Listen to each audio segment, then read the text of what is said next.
Live Instagram. Mhm. Kalau mulai apa-apa ya, Kak?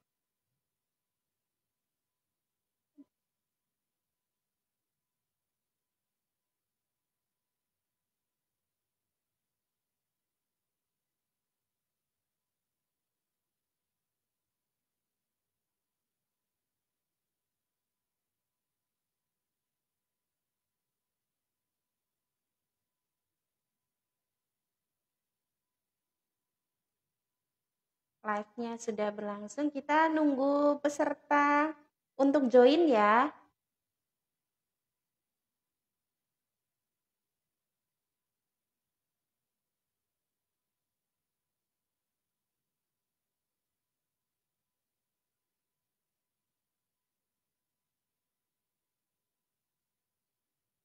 Suaranya terakhir masuk. Ya, cek. Baru 7? Ya, nunggu.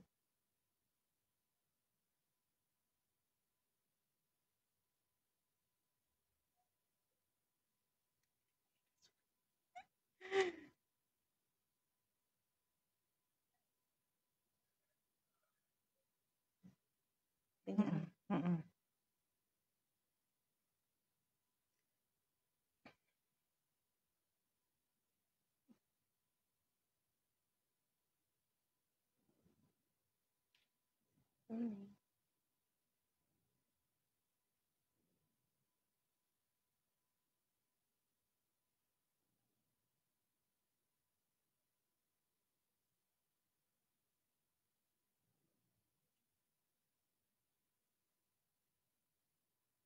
Ngabarin grup. Iya.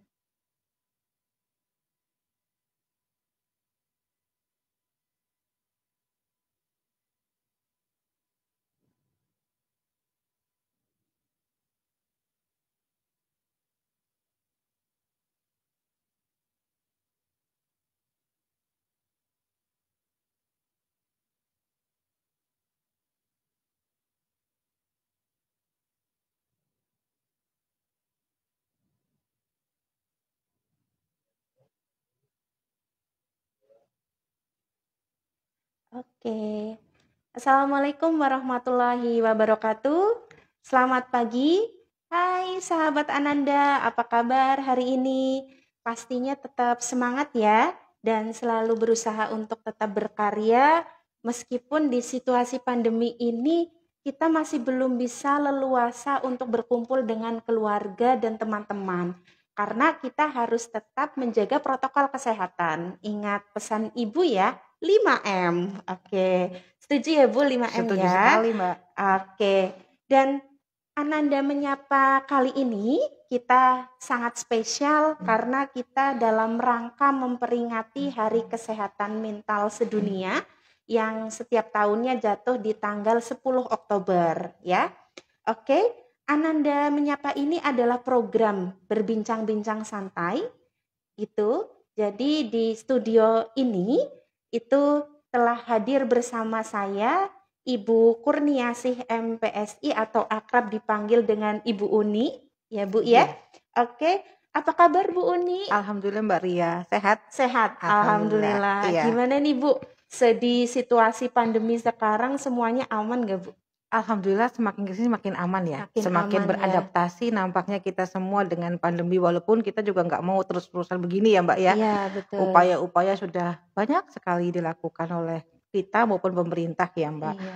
Oke, salah satunya adalah Ananda Menyapa ini sebagai salah satu upaya loh untuk adaptasi di masa pandemi Masa ini. pandemi ya. Iya. Sekarang semuanya serba virtual ya. Betul Mbak Ria. Oke, iya. Kita pun sekarang ini mulai terbiasa dengan menggunakan masker ya Bu ya. Iya betul. Jadi kayak gaya hidup ya Mbak. Iya, Dulunya betul. mungkin agak ngap sedikit gitu ya. Sekarang ya walaupun mungkin agak sesak nafas gitu tapi udah nggak apa-apa deh jadi gitu. kebiasaan nih Sudah kalau jadi kebiasaan. maskernya ketinggalan, oh lupa ambil Iya masker gitu betul ya Mbak Bu ya. Ria. Iya. Oke, ya Bu, kemarin kan kita habis memperingati Hari Kesehatan Mental Sedunia nih Bu. Betul. Kira-kira menurut Ibu sekarang ini masyarakat apakah sudah mulai lebih aware tentang kesehatan mental? Oke. Pastinya ya Mbak padahal kita sudah memperingati setiap tahunnya ya Mbak, Iya, 10 betul. Oktober, setiap 10 Oktober dan semakin ke sini terutama kita ya di Purwokerto ini dan sekitarnya juga sudah sangat aware ya Aware. dengan kesehatan mental pastinya. Jadi apalagi banyak sekali platform yang di IG Iya, iya, maupun di internet gitu terkait dengan kesehatan mental. Jadinya kita semakin selain aware tahu nih, heeh. tapi juga nyocok-nyocokin nih akhirnya kan Iya, gitu ya, bener. itu nyocok-nyocokin, bener nggak kalau saya tuh sehat mental? Tapi Heeh. itu menurut saya sebagai kewaspadaan awal bahwasanya, oh ternyata sudah banyak loh Iya, masyarakat yang heeh. aware terhadap ini gitu Terhadap Mbak Ria. itu ya. Ketika saya merasakan suasana hati yang mungkin berbeda dari yang sebelumnya, eee, jadi akhirnya kita mulai, "Oh, aku ini sehat mental nggak ya?" Gitu kan ya, Bu. Betul Lebih akhirnya self love-nya dapat, betul, gitu ya. iya. Oke. Ya, eee, sahabat Ananda, di Ananda Menyapa kali ini kita akan berbincang-bincang Mhm dan mengupas tuntas tentang bipolar mhm, ya, dan bagaimana sih kita harus beramah tamah dengan bipolar yang tentunya akan disampaikan oleh Bu Uni ya, mhm. yang profesional di bidangnya. Di sini kita bisa diskusi, silahkan apabila teman-teman ada pertanyaan bisa disampaikan melalui chat di live Instagramnya Rumah Sakit Ananda, itu ya. Baik. Oke, sebelum kita tahu bagaimana cara kita Mhm menyikapi atau menangani bipolar mhm, disorder ya Bu, atau betul, gangguan bipolar gitu ya, kita harus tahu dulu nih mhm. sebenarnya bipolar itu apa sih Bu? Oke, terima kasih Mbak Ria. Jadi judulnya aja bagus loh menurut Iya, saya, heeh, beramah tamah ya. Berarti beramah kan tamah. beramah tamah berarti kita berkenalan, lalu Iya, mungkin mengenal, lalu heeh, akrab seperti itu iya nggih. betul. Jadi bipolar kayaknya Mhm orang sudah sangat akrab ya dengan mhm. Google lebih pandai Iya, dibandingkan ahlinya gitu ya. heeh, Tetapi sekali lagi mungkin kita bisa artikan 2 iya ya. 2. Polar itu kutub, 2 kutub di Mmm, mana 2 kutub tadi ada kutub misalnya secara umum lah sedih dan mhm. senang ya. Oh Jadi ada gitu, depres, ada mania itu oke. yang mungkin teman-teman bisa buka di literasi sebenarnya seperti itu. Heeh, Tetapi untuk menentukan bipolar sendiri tidak semudah yang dibayangkan tadi oke. walaupun bi itu 2 lalu ada polar, ada 2 kutub seperti itu. Oh berarti ketika aku ngerasa sedih, tiba-tiba senang gitu, oh aku Iya, bipolar ya, bipolar tidak semudah seperti itu tidak Mbak. mudah Jadi ya Bu ya, ya. jadi karena itu pastinya ada gangguan suasana hati ya Mbak, Iya. gangguan suasana hati yang intens, itu Mmm, ada yang intens di mana dialami oleh individu gitu oh Mbak. gitu, Ya jadi iya, ada 2 tadi pergerakan ya dari pergerakan. satu kutub ke kutub yang lain yaitu Mhm. sedih sekali atau Heeh, senang sekali senang seperti sekali. itu. Oh, Gitu Mbak. oke, Bu. Jadi 2 kutub ya, Mhm, kita memahaminya adalah senang dan sedih ya. misalnya seperti itu. Walaupun, dalam bahasanya ada fase mania, ada fase Betul depresi gitu betul ya, Bu, seperti ya. itu. Iya, mudahnya kita memahami itu suasana hati kita yang senang dan sedih sekali gitu ya, Bu, Iya ya. betul. Nah, mungkin orang awam Mhm, itu, taunya ketika dia mengalami mood swing nih, Bu. betul. Nah, kalau mood swing itu apakah juga termasuk bipolar, Bu? Oke, mood swing tadi kan mood swing yang berganti-ganti Iya, cepat ya. iya. Tadi sekali Heeh. lagi teman-teman Anda menyapa, jadi pergerakannya pun intens tadi dan Mmm, dalam waktu yang pastinya minimal 2 minimal minggu ya. tadi ya. Jadi Mmm, fasenya minimal 2 minggu depresif. Jadi tidak sekarang nih lagi seneng banget nih habis iya. ini sedih banget. Biasanya yang Mhm, begitu tuh yang mhm, akhirnya mhm, mhm. "Bu, tadi tuh saya mood swing-nya begini loh. Tadi saya udah Mhm, senang tiba-tiba saya sedih." Seperti itu dan tidak intens tiba-tiba langsung, "Aku bipolar nih." Kalau mhm, misalnya Mbak Ria, hari ini kita senang nih, tapi mhm. bentar lagi nih, ternyata dompetnya ketinggalan, pastinya Aduh. sedih misalnya gitu. Jadi Sedih. berulang kali 1 hari pun saya yakin, ya alhamdulillah kalau mood-nya terjaga gitu. Mhm, Tapi mhm. pastinya ada satu satu momen di mana mungkin kita nggak nyaman gitu dan Mmm. menurut saya itu wajar. Oh, Tapi tadi wajar. Kalau kita sudah didiagnosa seperti itu, pastinya bukan cuma mood swing saja, tapi yang intens. Yang intens Yang ya. intens tadi minimal 2 minggu berturut-turut. Jadi lalu yang kedua ada perubahan aktivitas harian ya Mbak, produktivitas pastinya jadi terefek. Oh Orang iya. lain pun jadi gini, kayaknya Mbak Ria kayaknya hari ini jadi kerjanya jadi buruk deh. Kenapa? Pastinya orang akan melihatnya seperti Oh itu. iya, Kalau iya. sehari ini misalnya Mbak Ria tidak nyaman nih, mungkin karena di rumah ada masalah, itu masih wajar gitu. Masih Tapi wajar ya. tapi kok terus-menerus dan orang lain akhirnya merasakan itu sebagai produktivitas yang menurun, itu baru kita aware ya bahwa kali aja kita bipolar gitu. Jadi sekali lagi sebelum kita ke profesional pastinya kita juga jangan self diagnose ya Mbak. Betul iya. seperti itu. Jadi itu yang sering biasanya Iya betul. dipas-paske gitu Mbak. Oh, bipolar tuh begini nih, kayaknya aku begini. Oh iya, masuk nih Bu gitu. Iya. Biasanya begitu Mbak seringnya anak-anak Iya memang. sekarang. Iya betul Bu. Karena sekarang ini kan banyak orang yang mengalami gejala gangguan suasana Ya, hati ya, betul. emosi, terus dia browsing sendiri Bu. Betul. Browsing, ceritalah ke teman, Betul. teman terus kemudian oh ini nih aku baca di sini gitu ya Bu. Betul. Terus akhirnya oh dia melakukan self diagnosis yang akhirnya membuat cara penyembuhan atau pengobatannya akhirnya kurang tepat gitu ya Bu ya. Kurang tepat. Nah, itu apa sih Bu efek dari self diagnosis itu? Oke, pastinya Mbak ketika self diagnosis, self itu kan sendiri ya, diagnosa sendiri seperti itu ya. Pertama sebenarnya satu sisi kita teknologi sangat banyak nih, saking banyaknya filternya agak nggak ada filter nih, jadi semuanya tahu nih tentang bipolar, tentang pengobatan dan sebagainya. Karena saking teknologinya tinggi, akhirnya kita merasa pintar loh, merasa bahwa diri saya bener nih kayaknya ini deh, kayaknya ini. Jadi sebelum efeknya pastinya jadi kita jadi satu membenarkan yang belum tentu benar itu pastinya, membenarkan yang belum tentu benar. Yang kedua, ketika kita tidak mendapatkan istilahnya tempat yang tepat, misalnya ada profesional atau mungkin orang lain yang mungkin bisa untuk sharing dan dia bisa mengarahkan, pastinya dia bisa menyalahkan diri sendiri atau mungkin iya ya aku seperti ini, ternyata aku bersalah segala macam, bisa jadi menyakiti diri. Itu yang biasanya jadi lingkaran hitam Mbak. Iya, jadi seperti itu. Betul, karena menyimpulkan sendiri gitu ya Bu ya. Oke, kembali ke bipolar ya Bu ya. Jadi pengaruhnya itu ketika dia senang sekali atau di fase mania, itu mungkin bisa ke misalnya di pekerjaan dia lebih produktif. Dia punya inovasi-inovasi gitu ya Bu.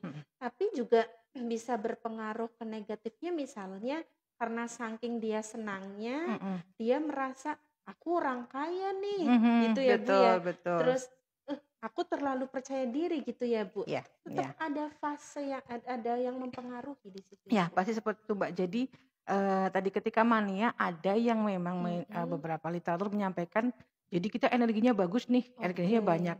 Kalau teratur dengan baik itu sekali lagi kalau bisa diarahkan dengan baik pastinya energi yang besar menjadi produktivitas besar, hasilnya baik. Nah, tetapi terkadang energinya banyak, maunya banyak, grande, tetapi eksekusinya nol gitu. Itu yang biasanya terjadi gitu. Aku maunya ini, itu. Pokoknya aku malam nggak tidur nggak apa-apa deh, aku masih produktif. Nah, padahal itu bukan waktunya produktif tuh jam segitu gitu. Jadi akhirnya kecapean, tidur jadi nggak baik, yang ada semuanya terdampak. Jadi menurut saya ketika sudah sampai ke diagnosa seperti itu, pastinya tadi produktivitasnya bukan baik ya, tetapi dia kayak semu lah gitu ya. Jadi energinya banyak tapi eksekusinya gak jadi gitu. Ada yang memang apakah misalnya mitosnya kan misalnya seperti itu pastinya menghasilkan kreativitas yang banyak. Ya alhamdulillah kalau begitu, tapi biasanya ya perlu literasi yang lain lah untuk tahu ini gitu. Ya, sudah berbincang-bincang ini sudah sampai 10 menit tentang bipolar, self diagnose gitu ya. Rekan-rekan di Sahabat Ananda ini udah mulai tertarik nih Bu. Ayo silakan untuk bisa mengirimkan pertanyaan kepada kami, nanti bisa kami pilih pertanyaannya. Itu sebelum kita lanjutkan perbincangannya. Ini nanti akan nggak terasa gitu ya Bu ya. Betul. Oke. Nah, Kira-kira nih Bu, mungkin teman-teman sahabat Ananda tuh pengen tahu bagaimana sih cara mengenalinya atau mengidentifikasi gangguan yang sudah mungkin dialami dirinya gitu. Pertama sekali lagi teman-teman tadi kita beramah tamah dulu nih. Kita belum yakin banget nih bisa kita bipolar gitu. Pastinya tadi perubahan suasana hati itu yang gak biasa dialami. Itu yang pertama. Yang biasanya mungkin ceria sekali akhirnya jadi mungkin depresi seperti itu. Dan tadi itu intens yang tadi yang kedua intens. Kenapa intens? Mungkin satu hari begitu mungkin tidak apa-apa ketika ada situasi yang tidak nyaman. Kok sehari, 2 hari, 3 hari begitu terus pastinya mempengaruhi yang tadi yang lainnya. Jadi ketika kita tahu nih kayaknya pastinya masing-masing orang ketika kita tidak tadi awareness kita bahwasanya kok kayaknya aku nggak begini ya dulu, biasanya begitu dulu. Jadi biasanya begitu, kayaknya aku nggak begini deh, aku dulu bisa menyelesaikan pekerjaanku dalam waktu 1 hari, kok sekarang enggak. Nah, kesadaran itu Mbak, itu sebagai salah satu deteksi dini diri kita. Sadar bahwa aku dulu nggak begini, kok jadi begini gitu. Pastinya ketika orang lain terdampak dengan hal begitu, pastinya orang lain akan nyolek kita. Kok kamu nggak, kok kamu ada yang berubah ya gitu. Nah, ketika sadar, iya ya, kok ada yang berubah sejak ini. Jadi Mbak ketika datang ke saya, dia merasakan, Bu, saya begini, saya akan tanya, mulai kapan? Apakah itu memang dulu juga begitu? Kadang kan permasalahan psikologi sudah dari dulu-dulu gitu, tapi baru taunya sekarang. Jadi saya biasanya akan lebih memendekkan minimal 1 bulan ini apa yang terjadi kepada dirimu gitu. Jadi jangan sampai semua digebiah uyah semua permasalahan yang dulu jadi sekarang, walaupun itu mempengaruhi permasalahan yang saat ini. Jadi perubahan tadi suasana hati yang intens sekali lagi lalu mempengaruhi ya baik diri kita maupun orang lain. Gitu Mbak. Ya. Jadi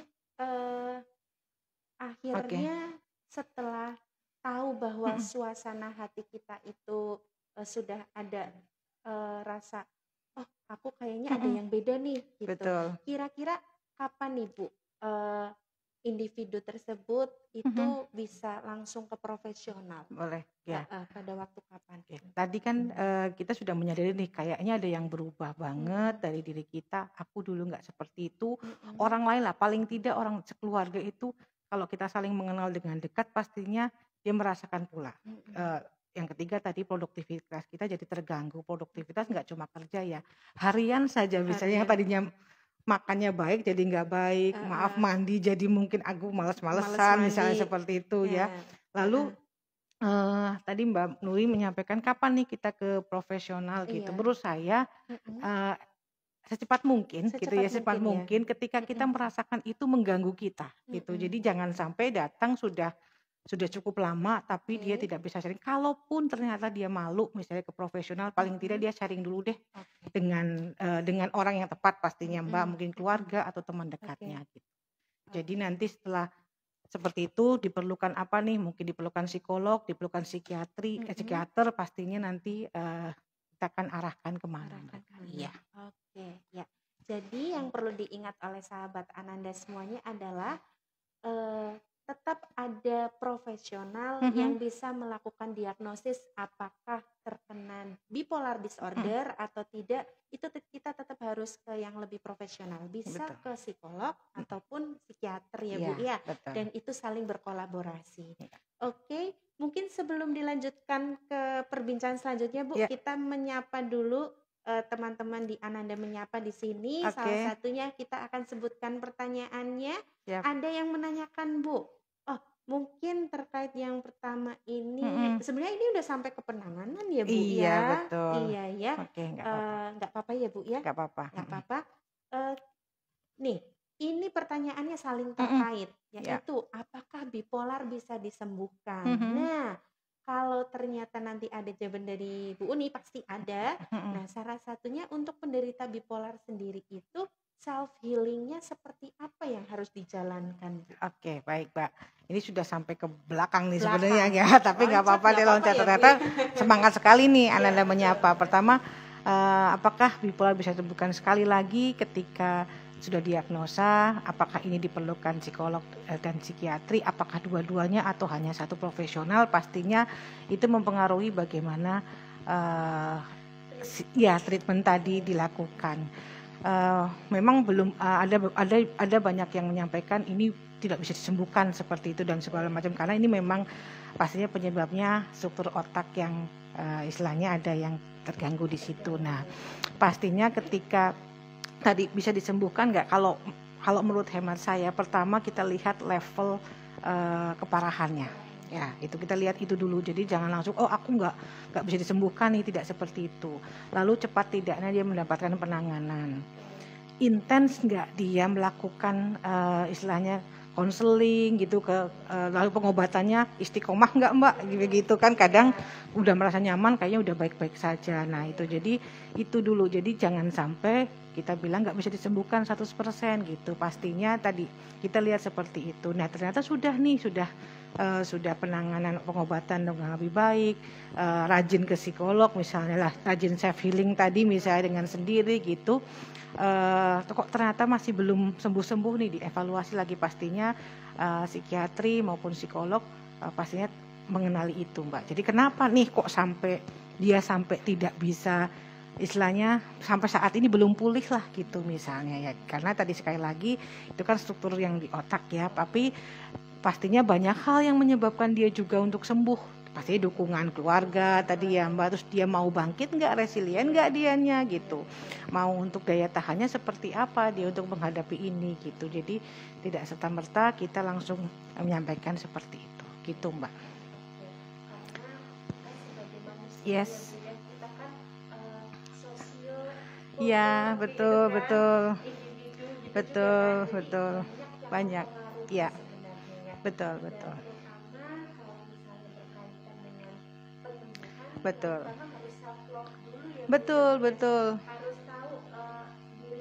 iya betul. Dan kalau kita sudah mencintai diri sendiri, kita akan tahu bagaimana kita bisa menangani atau mengelola gangguan suasana hati. Pastinya iya. Oke, kita lanjut untuk berbincang dengan Bu Uni ya, sahabat Ananda semuanya.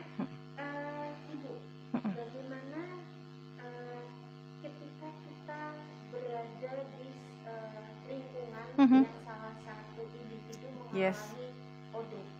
Kan kita kenalnya ODP ya, orang dengan bipolar gitu. Ketika kita berada di lingkungan dengan individu yang memiliki diagnosis seperti itu profesional bahwa ODP, itu kita harus menyikapinya gimana sih? Oke, pastinya berarti ini individu sudah didiagnosa nih ya Mbak Lia ya, udah diagnosa nih gitu, terus dia udah pengobatan. Pastinya kita sebagai rekan dekat atau mungkin keluarga, pastinya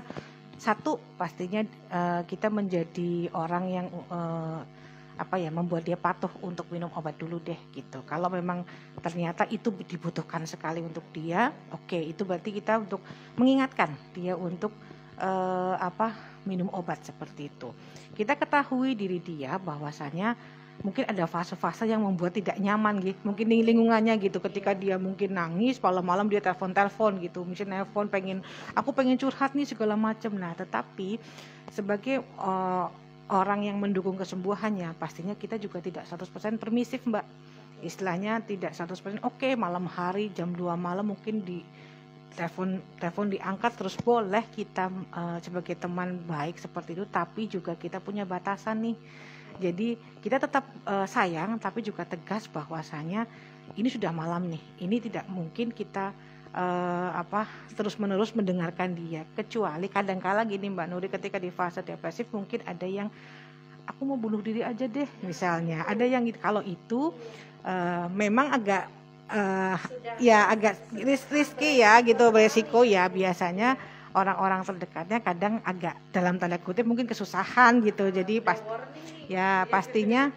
pastinya kalau seperti itu, pastinya kita secara fisik juga harus dihadiri sana. Apakah memang benar nih dia memang mau melakukan seperti itu, karena itu kan kondisi yang mengkhawatirkan diri ya gitu, istilahnya takutnya menyakiti dan sampai membunuh diri itu Mbak.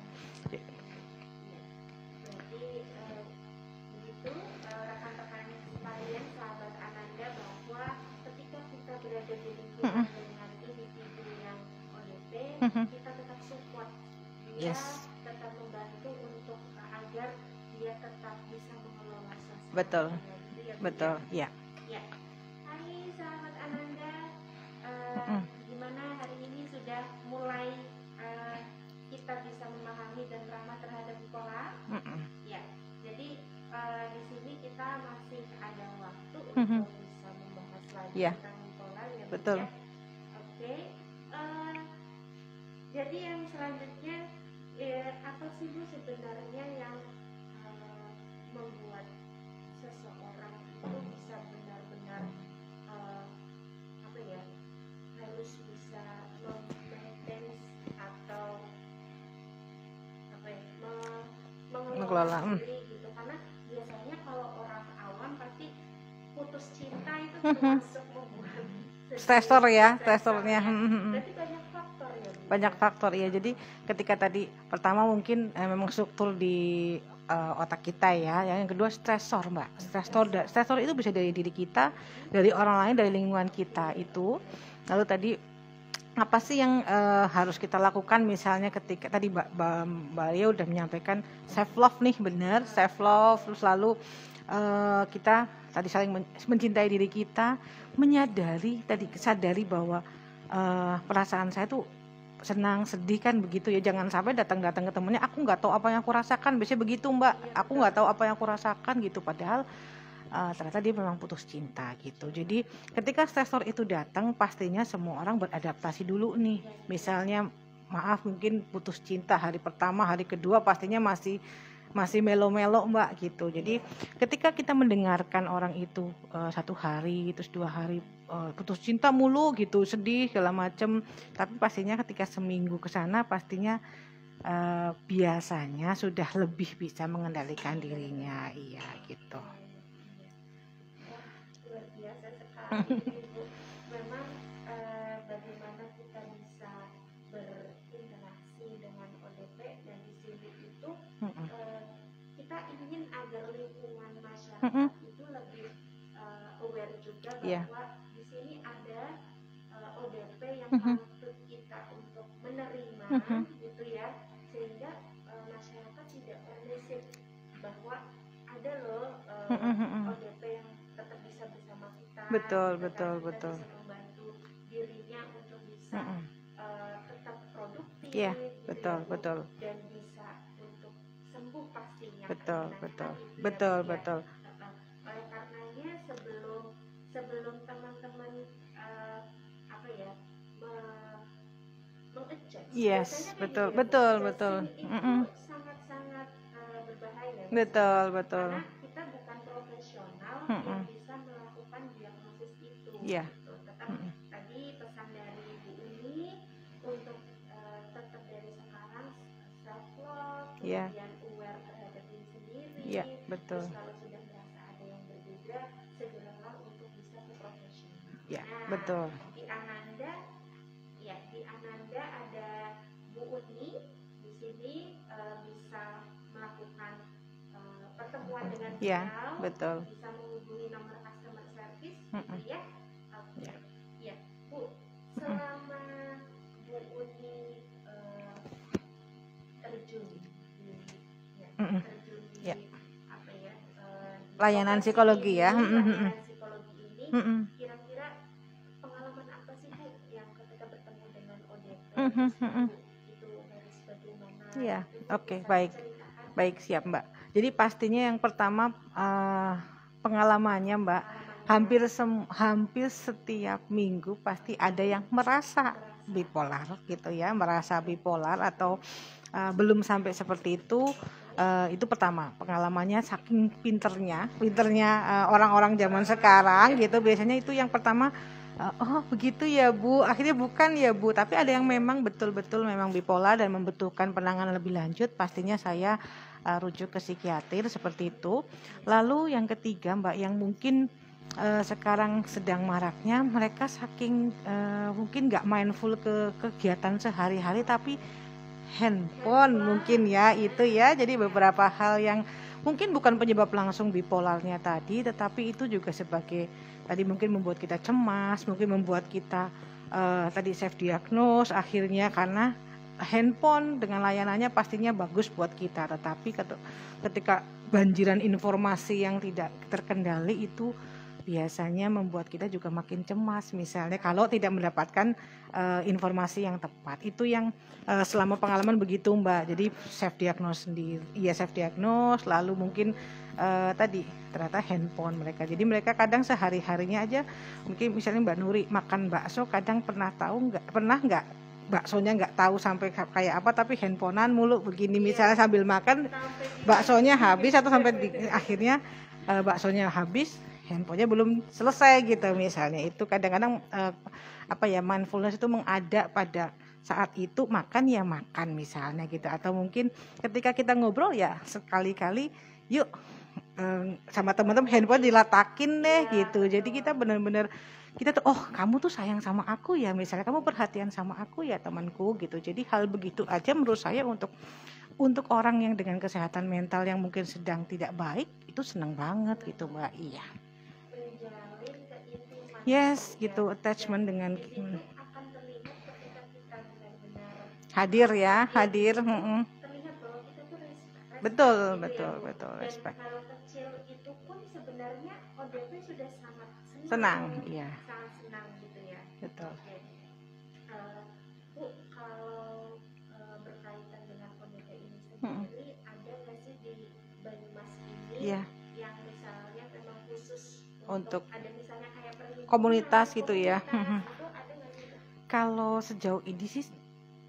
Kalau sejauh ini saya belum tahu yang pastinya adakah mungkin komunitasnya, tetapi beberapa, ini saya tidak boleh sebutkan beberapa teman-teman yang memang ada itu, mereka mengadakan pertemuan, jadi mengadakan pertemuan untuk mereka, jadi karena jadi mengadakan pertemuan untuk mereka yang sama-sama, jadi ada salah satu mereka berkumpulan gitu, awalnya teman-teman yang ternyata punya tadi gangguan yang sama gitu, akhirnya menjadi satu, mereka ngobrol setiap bulannya. Saya pernah dipanggil satu kali soalnya di sana tapi memang mereka mungkin belum show off, tetapi mereka sudah cukup intens untuk mereka saling menyiapkan, karena itu penting Mbak. Jadi itu penting bahwasanya mereka juga tukar informasi, lalu apa nih yang harus dilakukan nih, mungkin untuk ke arah yang positif pastinya ya Mbak ya. Jadinya itu ada Mbak sebenarnya.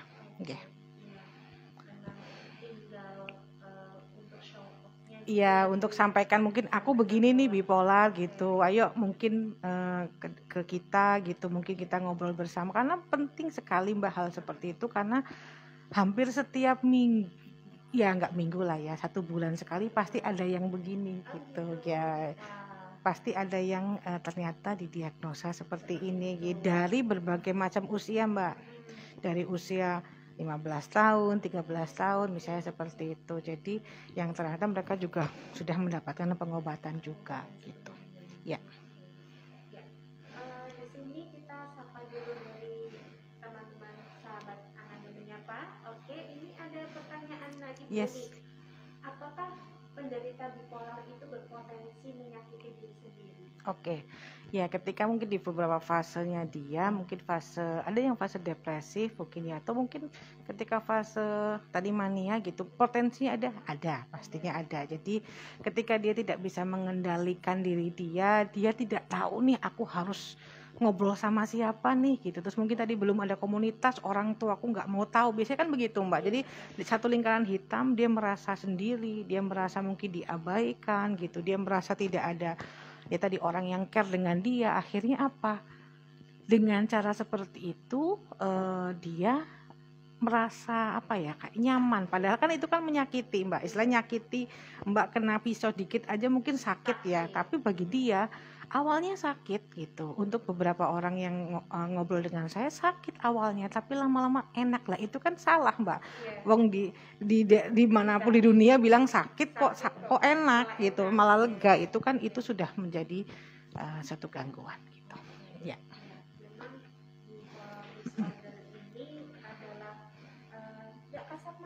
Ya, betul. Ada ya. Dan kita harus dari sekarang mulai mengenal diri sendiri Betul.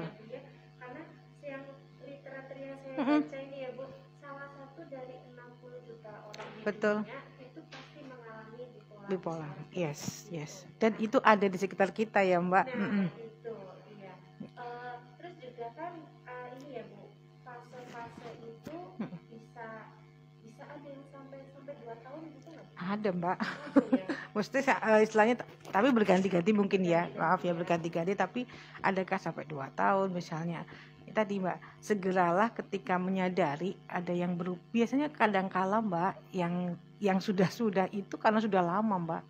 Sudah lama akhirnya penanganannya kan pastinya harus layer per layernya dibuangin dulu tuh Mbak gitu. Jadi akhirnya mungkin cukup panjang untuk penanganan seperti stresornya di mana dulu nih. Jadi kita benar-benar saya yakin profesional yang lain pun seperti itu mengetahui dulu nih penyebabnya apa gitu. Jadi apakah keluarganya gitu, apakah ternyata tempat kerjanya atau mungkin diri dia sendiri Mbak sebenarnya ada yang ternyata begitu gitu. Nggak kerasa nih Bu, udah 30 menit, tapi sepertinya masih banyak perbincangan yang bisa kita sampaikan ya Bu ya. Tadi sudah bagaimana cara menanganinya, apakah bisa sembuh atau tidak, gitu kan ya Bu. Kalau misalnya dia tetap istiqomah menjalani treatment atau penanganannya, insya Allah bisa sembuh ya gitu. Tapi apakah bisa muncul kembali? Ya, ada beberapa yang begitu Mbak. Jadi kenapa tadi beberapa literatur mungkin menyampaikan mungkin tidak sembuh seperti itu atau mungkin selalu akan ada seperti ini. Jadi ada fase dia mungkin diem sampai stresor lagi ternyata ada lagi. Nah, itu di mana maintenance tadi. Bahwasanya maintenance itu kan bisa bukan cuma diri kita tapi lingkungannya gitu. Lalu pastinya yang terbesar modalitas aset kita kan diri kita sendiri Mbak ya. Pastinya diri kita dulu, dia tahu oh saya orang seperti ini nih. Jadi mengenali diri pastinya aku orang seperti ini, kayaknya aku tepatnya di hal seperti ini deh. Terkadang Mbak kita punya pengen capaiannya kan tinggi sekali misalnya, tapi mereka kadang-kadang lupa nih oh capaian apa nih yang mungkin 1 minggu ini 2 minggu ini, jadi kita nggak stresnya tidak terlalu tinggi. Nah beberapa orang yang mungkin dalam fase seperti ini dia akan dia mungkin punya hal yang grande sekali yang ternyata kalau tidak diwujudkan ya muncullah beberapa yang tidak nyaman buat dia gitu. Tetap ada pemicu ya Bu? Betul, biasanya pemicunya kita. Pemicu yang akhirnya bisa memunculkan kembali Iya. Betul. Dan yang harusnya paham ya diri kita sendiri. Iya, betul. Merasa, oh ini sudah aneh nih. Iya, ada aneh, betul. Oke.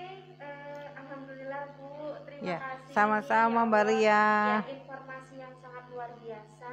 Terima kasih. Mohon izin saya simpulkan ya Siap. Bu ya. Monggo. Nanti apabila sahabat Ananda masih banyak pertanyaan terkait dengan ini atau ingin bertemu dengan Ibu Uni di Rumah Sakit Ananda Purwokerto, bisa menghubungi nomor customer service untuk bisa nanti kami jadwalkan ya.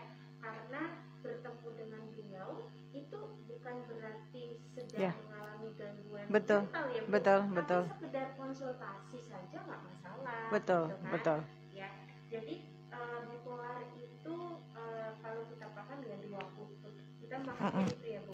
Dua kutub, ada rasa senang dan ada rasa sedih gitu, dan intens dan bisa jadi sedihnya beberapa hari, 2 minggu, senangnya juga. Nah, kalau sudah ada gejala itu, teman-teman sahabat Ananda untuk menghindari self diagnos. Nah, silahkan langsung aja ke profesional agar lebih yakin kira-kira penanganannya nanti seperti apa, gitu ya Bu. Dan ketika kita berhadapan dengan ODP, di samping kita ODP, kita tetap ramah dengan ODP, gitu ya Bu. Kemudian kita bisa membantu ODP ini untuk ayo merangkul tersebut, gitu ya. Kurang lebihnya itu ya Bu ya. Betul Mbak Ria. Oke. Di Rumah Sakit Ananda Purwokerto selain kita memiliki layanan psikologi, ada Ibu Kurniasi MPSI atau kita akrab dengan panggilannya Bu Uni. Kita juga punya layanan lain di Rumah Sakit Ananda Purwokerto, ada layanan home care ya. Silakan rekan-rekan apabila memiliki keinginan untuk mendapatkan layanan home care bisa menghubungi nomor admin yang sosial Rumah Sakit Ananda Purwokerto atau bisa datang langsung ke Rumah Sakit Ananda Purwokerto. Kemudian IGD kita 24 jam ya. Kita ada dokter-dokter yang memiliki kompetensi yang sangat luar biasa yang bisa melayani dengan sepenuh hati. Pegawai-pegawai kita ramah-ramah, sahabat Ananda semuanya. Dan di Ananda juga ada telemedicine iya. karena kan ini masih pandemi. Betul, ya, betul Mbak. Kalau misalnya ada sahabat Ananda yang ingin periksa ke Ananda tapi khawatir nih masuk betul. rumah sakit, kita punya luar biasa. gitu ya. Yes. Kemudian kita ada layanan antar obat juga Bu. Wah, luar biasa. Di rumah aja, iya, gitu. Sudah ada obatnya gitu ya. Periksanya lewat telemedicine, obatnya langsung diantar. Siap. Gitu, Bu, ya. Ya, terima kasih sahabat Ananda semuanya yang telah bergabung mengikuti program Ananda Menyapa di live Instagram hari ini. Ditunggu untuk Ananda Menyapa dengan tema yang selanjutnya. Siap. Sepertinya kita akan buat tema lagi yang lebih menarik dan tentunya itu semua adalah informasi yang bisa kita pakai untuk lebih baik gitu ya. Betul, ya Mbak Ria. Sama-sama Mbak Ria. Sampai ketemu lagi. Sehat selalu. Assalamualaikum warahmatullahi wabarakatuh. Waalaikumsalam warahmatullahi wabarakatuh.